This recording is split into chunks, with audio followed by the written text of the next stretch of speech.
Here I have Xiaomi Redmi Note 12S, and today I'm going to show you how to perform factory reset operation on this device.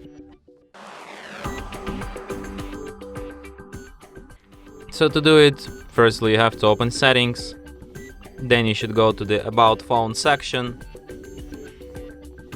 scroll down, go to the factory reset, tap erase all data, then tap factory reset, wait for 10 seconds and get to know with these informations.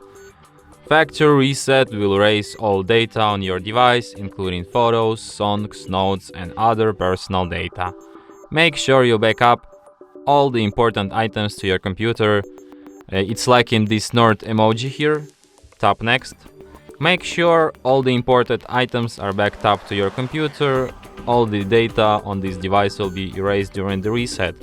You won't be able to restore the items you haven't backed up. Blah blah, boring, okay, tap OK, and after that device restarts. And it will be restarted in about a minute or two. And that's it. Thanks for watching. If you find this tutorial useful, don't forget to hit that like button and subscribe to our channel.